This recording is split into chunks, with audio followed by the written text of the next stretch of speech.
Hi everyone, I'm David Aragona, and this is the April 8th edition of Horses to Watch. This week we're going to take a look at two races from Gulfstream and one race from Oaklawn Park. We'll begin with a race from last Friday at Gulfstream. It was a maiden race, the sixth race on the card, and this is a trip that I think a lot of people saw. We're going to focus on two horses. The one that I think a lot of people will take note of is the number 2, Orifice. Also want to focus on a first-time starter, the number 1, Mau Mau.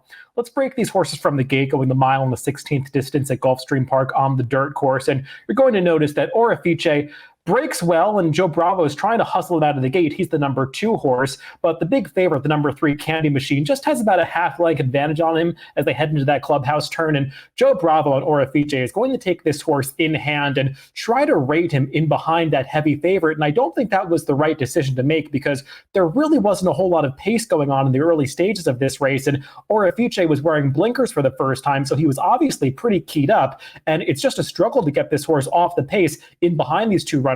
Bravo eventually does it as they move on to the backstretch, but you see this horse is pretty keen, headstrong as he gets in behind these runners, and from here he's going to travel pretty well, but you see the fractions are being posted. They're relatively moderate for this distance, 23, almost 24 seconds for that opening quarter, about 47 and 3, I think, for the half mile. The other horse to focus on, though, is the number 1, Mau Mau. He's off the screen right now, all the way at the back of the pack. We'll see him briefly at the quarter pole. I'll talk about him a little bit at the end of this race, but the one you really want to focus on as they move into the far turn is that number 2 horse, Orifice.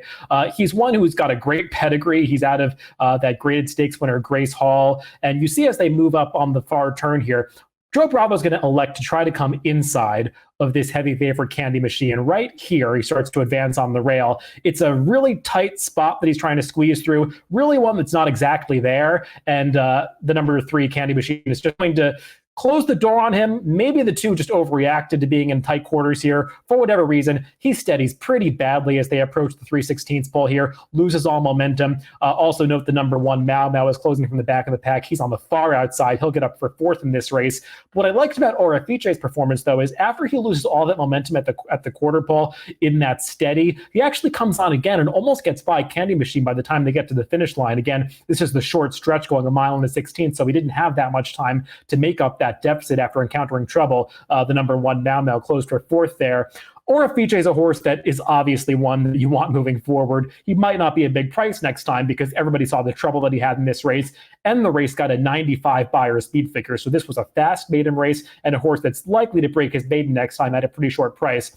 The number 1, Mau Mau, though, I didn't talk too much about his trip, and he was off the screen for much of the race. Just want to highlight him because he was a Bill Mott first-time starter who was against the race flow here because it didn't really hold together towards the front end. The top 3 finishers were 1, 2, 3 throughout, really barely changed positions at all. And Mau Mau did close from last to be 4th in this race. He's a horse that has a pedigree that says turf might be what he ultimately wants to do because he's by Empire Maker out of a damn Tokyo time who was graded stakes placed on the turf. She's a half-sister to a multiple graded stakes winner on the turf, Hungry Island. So he's one that I would look for second time out, especially if there's a surface switch for Bill Mott. Let's move on to a race from Saturday at Gulfstream Park. It is the 10th race on the card, going a mile on the inner turf course. And I want to focus on the number 3, First Premio, and talk about the pace of this race. Let's break them from the gate and notice that there's a horse towards the inside, the number 2, who outbreaks the field, gets sent towards the front end. And I think that's going to discourage a lot of people, a lot of other riders, I should say, from sending their horses. The only other rider that really tries to send for position is the rider of the number 11, Luis Saez, on Halliday. And he's going to challenge the number 2 for the early lead. And from here, they just start to back down the pace. And there was actually a lot of speed in this race. The number 6 had speed, the number 8 had speed. But for whatever reason, the riders weren't aggressive. They took their horses back, grabbed into that clubhouse turn, and Halliday is going to make the lead from that outside post position without really any issue. And the first quarter goes up in 23 and 3. They go the half in 46 and 1. I know those fractions might sound like they're fast or on the honest side, but when you compare them to the other races at Gulfstream Park, especially on this turf course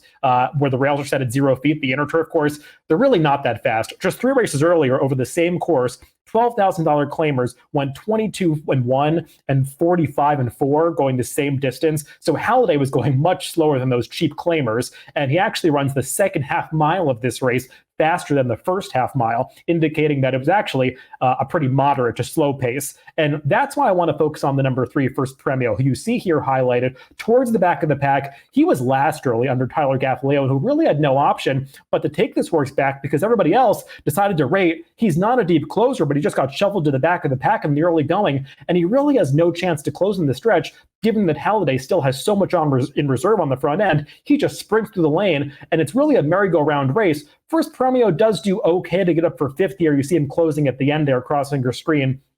About a length and a half out of third place. He's a horse, though, that was making his first start off a long layoff here. He had a pretty successful 2019 campaign, picking up some checks in some tougher graded stakes races. And he was supposed to do better here because I think he was among the favorites in this optional claiming race. The pace just didn't work out for him. He had been training well into this race, and I think we'll see him do much better next time with a fairer pace setup. Hopefully the riders in his next race are a little bit more aggressive on the front end because he's a horse that doesn't need that much pace ahead of him to be effective. The last race we'll talk about is one from Oaklawn Park on Sunday. It's the 8th race on the card, two-turn optional claiming allowance race for the fillies and mares, the older sort.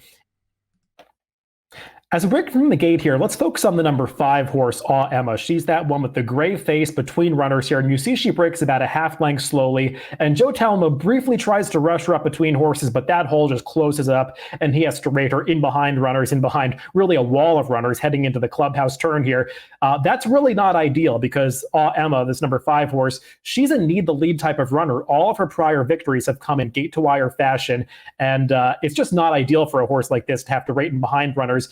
To her credit, she does get a little bit rank here, but she settles well enough. And what I like about it is that she's actually able to adapt her running style for the first time here, despite encountering something new. As they head onto the backstretch, she's really not in a great position here because the pace is relatively moderate. And the 2 favorites up front, the number 2 Blue Moonrise and the number 3 Motion Emotion, they're getting absolutely perfect trips. And you see that's going to really work in the favor of Motion Emotion, who is a horse that likes to have nobody in front of her. She's a front-running stalker type. Who likes to be up close, and she's getting the kind of trip that really Aw Emma should have gotten if she had broken wet better. But Aw Emma is having to take some dirt in her face in behind runners, a really foreign situation for her. She's a horse who is a 5-year-old mare now, and some people might perceive that she had been off form coming into this race because she had lost her 2 prior starts in 2020. One, though, was a sprint race, and the other time she dropped her rider at the start. So I don't want to put too much stock in either of those performances. I do like this effort because you see here when she finally gets into the clear, she does really kick it into another gear for Joe Talamo. He's getting into her and she's responding, and she's going to come and get this horse who's getting a perfect trip on the inside, Motion to Motion, and just run her down in the late stages. This is the kind of performance you want to see from a horse who's doing something new for the first time. She really did adapt her running style in this race, and I want to give her credit for that. She only gets an 81 buyer for this performance. She had run faster as a 4-year-old last year when getting those on the lead trips. But I like that she overcame that adversity this time, and she's going to probably be in a tougher spot next time, most likely in a stakes race, and she's probably going to be in a situation where she's going to be able to break a little bit better and get forwardly placed. So I think she's the kind of horse that can really take another step forward now, 4th off the layoff when she comes back next time with a more favorable setup and her typical kind of trip. She's one that I would look for to really take another step forward because I liked a lot of the things that I saw from her, even though this race came back relatively slow. So hopefully we can make a score with one of these horses in the near future. We'll see where racing continues in the country over the next several weeks, but all of these horses are ones that I think will do better with more favorable trips in their upcoming starts.